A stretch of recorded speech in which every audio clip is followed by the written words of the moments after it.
Bonjour à vous les amis des mondes invisibles, je reviens vers vous aujourd'hui pour un petit format de vidéo sur un sujet qui tourne depuis un petit moment, que j'aborde souvent dans mes transmissions mais que j'ai peut-être pas assez développé, et comme on me redemande souvent des questions, j'avais envie de le reprendre. Il s'agit du sujet sur les trois mondes. Donc en tout cas bienvenue sur ma chaîne Virginie Maya Forêt Mystique. Et je suis heureuse de partager avec vous mes expérimentations, mes voyages, mes découvertes dans les mondes subtils, invisibles.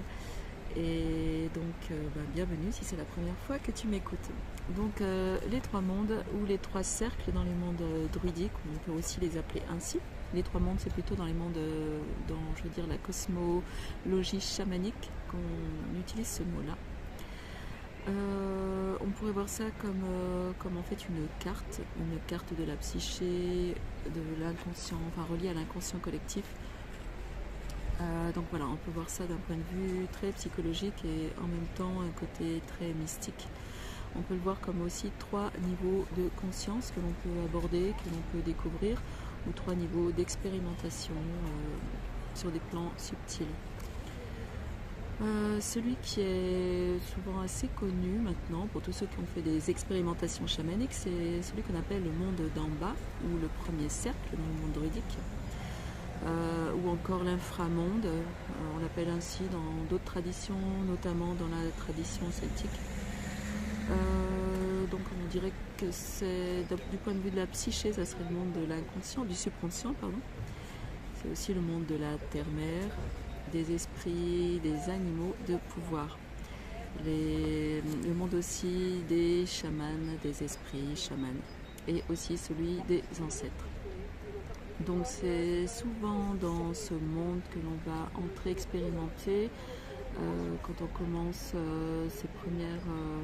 ses premiers voyages chamaniques, et pour cela on emprunte plutôt un chemin qui descend. Donc c'est un monde que l'on va expérimenter par le voyage, mais aussi possible par l'hypnose aussi. Souvent un voyage en état modifié de conscience, donc souvent le battement régulier du tambour qui peut aider, mais d'autres sons aussi peuvent permettre cela, ça dépend de la sensibilité aussi des personnes. Donc on peut rentrer en hypnose, en voyage descendant. Dans ce cas-là, on prend un tunnel, on prend quelque chose qui va descendre, une entrée, et qui va nous amener vers le bas, des escaliers qui descendent pour arriver dans un autre espace qui va être notre espace à nous, où l'on va pouvoir, avec une demande, rencontrer par exemple un de ces animaux de pouvoir. Ça peut être son animal de pouvoir principal ou des animaux alliés, ceux qui ont besoin de nous enseigner à un certain moment, mais aussi certains esprits chamans. C'est ainsi qu'on peut découvrir des alliés vraiment intéressants. Dans le monde des Celtes, on passe dans ce monde en franchissant les espaces d'eau comme les lacs. Par exemple, l'espace des lacs est le plus propice. Moi j'ai déjà fait ce genre de voyage en rentrant dans une surface d'un lac, ça change de celui qu'on utilise habituellement dans les ateliers chamaniques. J'aime beaucoup aussi entrer comme ça, de cette façon. Voilà, je vous laisse expérimenter, ceux qui sont déjà initiés, et voyez comment c'est. Moi j'aime beaucoup aussi. Je vais passer au monde numéro 3, au troisième cercle, le monde d'en haut. J'aborderai le deuxième ensuite, vous verrez pourquoi. Donc le monde d'en haut ou le troisième cercle, ça serait plutôt la dimension du supraconscient, du spirituel, tel qu'on l'appelle. De certains archétypes, de certaines archétypes j'ai envie de dire mythologiques, de certaines divinités, maîtres ascensionnés réalisés, et surtout celui du soi supérieur divin.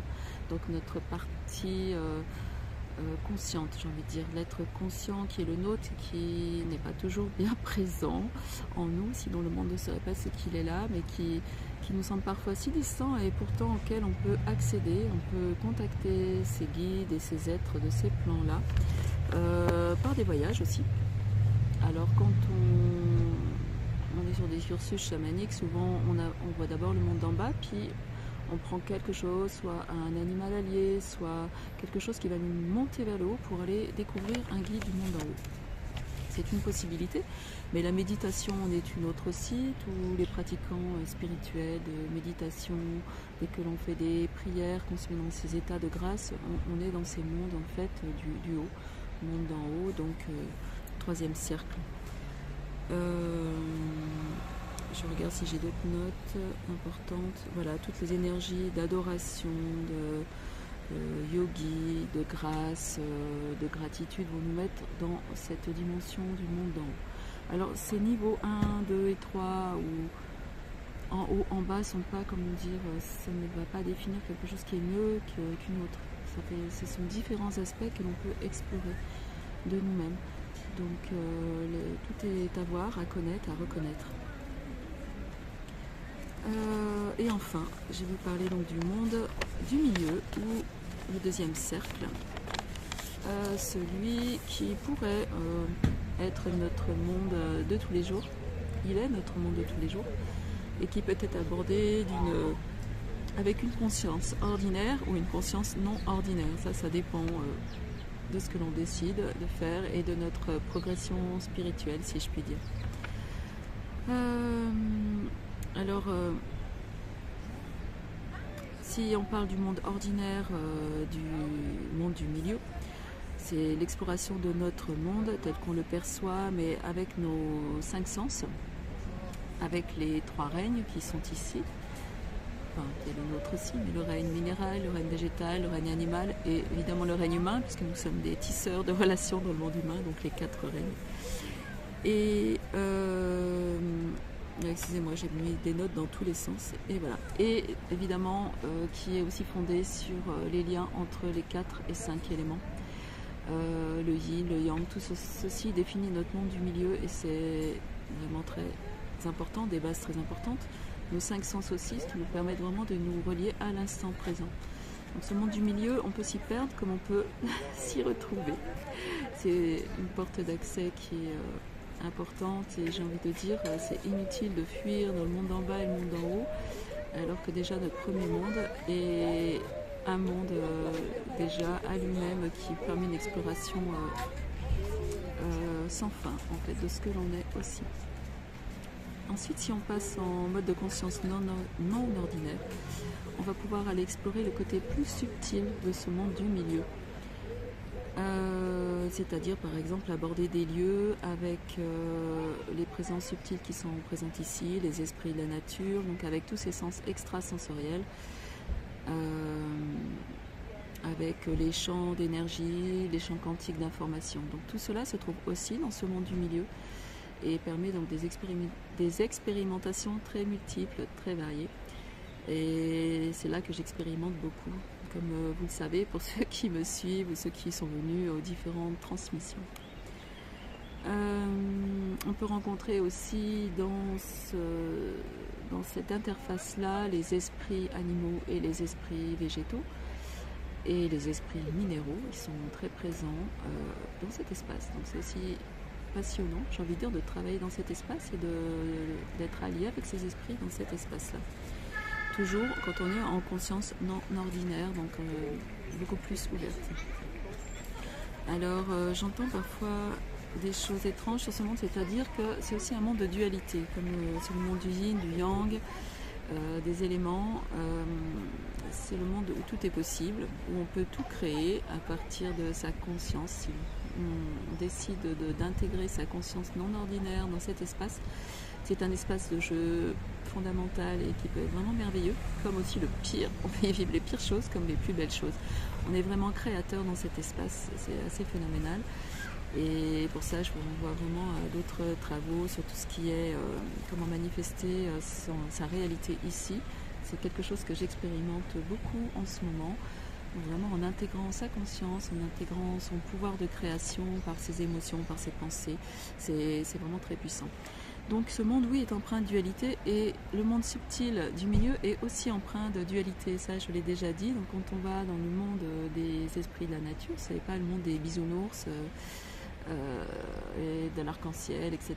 Non, il y a dans ce monde, tant dans le monde humain que des esprits de la nature, des présences qui peuvent être favorables et d'autres défavorables. C'est-à-dire certaines, comme certains êtres humains qui vont nous aider à monter en énergie, D'autres au contraire qui vont être très vampires et qui vont bouffer notre énergie. Et c'est pareil dans cette subtilité du monde du milieu. C'est exactement pourquoi j'ai décidé, je crois, de l'explorer. Ça m'a demandé beaucoup de courage. Oui, il faut beaucoup de courage pour explorer ce monde du milieu. Je vois des gens dans les pratiques chamaniques qui se cantonnent au monde 1 et 2, c'est rassurant. Bon, bah moi je suis un peu tête brûlée, je l'avoue. Ça fait 15 ans que j'aborde ce monde du milieu. Je m'y suis brûlée aussi un peu, mais pour moi il est en écho. C'est un monde qui est vraiment en écho de notre yin, de notre yang, de notre lumière, de nos ombres, donc qui permet d'avancer aussi énormément. Et si on a les appuis du monde 1 et du monde 2, du monde d'en bas et du monde d'en haut, les choses se font très bien. Il faut avoir un bon ancrage en soi, je suis d'accord, et être capable d'avoir beaucoup de discernement. Donc en tout cas, moi ça a été mon programme et ce qui m'a été demandé, et c'est ce que je transmets beaucoup dans le cycle des gardiens de la Terre, c'est comment aborder ce monde de façon sécure, intègre, surtout sans recherche de pouvoir. J'ai vu aussi des gens se perdre beaucoup dans ce monde, mais comme dans le monde humain, par une recherche extrême de pouvoir, de chercher du pouvoir sur l'autre, sur les autres, voire même sur des esprits de la nature, en essayant de les enchaîner, de leur prendre du pouvoir, de les prendre de force pour avoir plus de pouvoir, ce qui est juste odieux comme pratique, mais ce qui existe, hein, je l'ai vu. Mais tout comme des humains se comportent de cette manière avec d'autres humains. Donc c'est un monde qu'on aborde avec beaucoup de discernement, délicatesse, d'ancrage, d'enracinement en soi, dans sa lumière, mais dans ses ombres, et qui permet de rencontrer tout cela. Et je crois que c'est pour ça que j'ai beaucoup aimé et que j'aime toujours être là et comment dire, de ce point d'ancrage et pouvoir visiter tous ces espaces, tous ces mondes. Donc c'est tout cela que je vous transmets, et j'en profite pour diffuser cette information. Le prochain cycle des gardiens de la Terre sera au mois d'octobre. Je ne suis pas sûre d'avoir les dates en tête. C'est le week-end d'octobre. Zut, je suis très nulle pour la pub. 5, 6, 7 ou 7, 8, 9, je ne sais plus. C'est sur 3 jours, vendredi, samedi, dimanche en octobre. Je remettrai les dates en dessous. Attention, je ne prends que 6 personnes maximum, jamais plus. Et je ne fais qu'une seule session normalement en octobre. Donc ceux qui sont intéressés, c'est maintenant. Sinon après, ça sera au printemps. Je me défends de faire beaucoup plus de transmission. Je préfère la qualité à la quantité sur bien des plans. En tout cas, merci à vous de m'avoir écouté, suivi. Si vous voulez me suivre, me rencontrer, il y a toutes les sorties initiatiques. Il y a encore une sortie initiatique au mois de juin avec Lita, le solstice. Il y a encore quelques places, et celle de Luc Nazad qui est au mois d'août sur des hauts lieux sacrés du Tarn. Il y a encore 2 ou 3 places maximum. Je rappelle que je travaille avec des tout petits groupes pour beaucoup plus de qualité. Donc il y a encore cette possibilité-là. Sinon, ce sont des rencontres individuelles pour un suivi individuel, ou un accompagnement individuel en forêt pour toi, pour ta croissance, pour ta compréhension, ton enracinement. Voilà. En tout cas, je vous dis à très vite, à très bientôt.